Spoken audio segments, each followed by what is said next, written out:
संत तुकाराम महाराज शब्दांचे महत्व सांगताना त्यांनी एक सुंदर अभंग आपल्याला सांगितलेला आहे बघा. आम्हा घरी धन शब्दाची चरतने, शब्दाचीच शस्त्रे यज्ञ करू. शब्दाची आमुच्या जीवाचे जीवन, शब्दे वाटू धन जन लोका.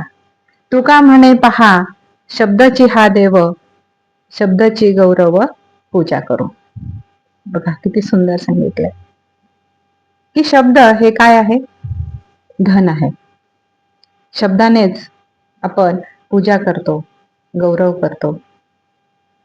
तसेच शब्द हे काय आहे, शस्त्र सुद्धा आहे. शस्त्र म्हटल्यानंतर ते आपण जपून वापरायलाच हवं. तर शब्द म्हणजे काय, ज्ञान.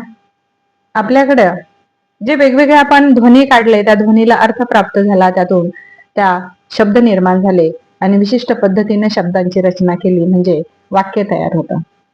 आणि त्या वाक्यातून आपल्या वेगवेगळ्या भावना आपण व्यक्त करत असतो. राग असेल, प्रेम असेल, लोभ असेल, मत्सर असेल, ह्या सगळ्या भावना आपण व्यक्त करत असतो.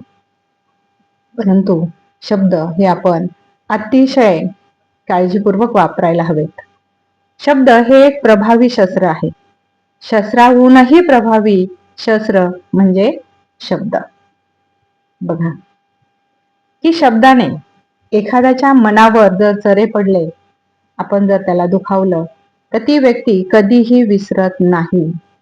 आपल्याकडे एक म्हण आहे बघा की मारलेले बळबुजतात, परंतु बोललेल्या जखमा ह्या कधीही भरून निघत नाहीत.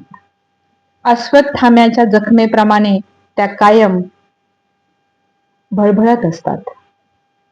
आपण म्हणतो विसरून जा, सोडून द्या, परंतु सोडून देता येतं का? कॉम्प्युटर सारखं, मोबाईल सारखं आपण निर्जीव यंत्र आहोत का? डिलीटचं बटन दाबलं म्हणजे सगळं काही डिलीट होऊन जाईल, असं होत नाही.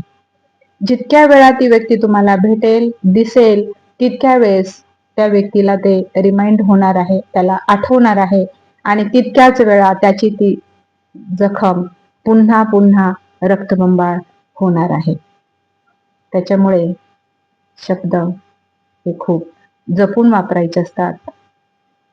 हा असा म्हटला, तो तसा म्हटला, त्याने सांगितलं, मला वाटलं म्हणून मी बोललो, अशा प्रकारे आपण कधीही बोलू नये, दुसऱ्यांचं मन दुखवू नये.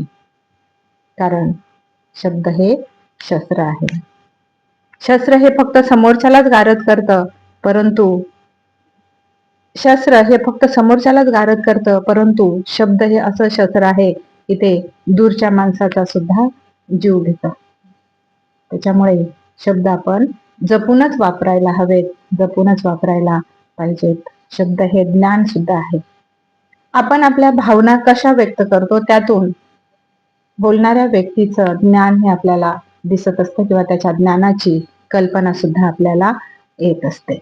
तर बघा किती सुंदर उदाहरण या अभंगातून त्यांनी दिलेलं आहे.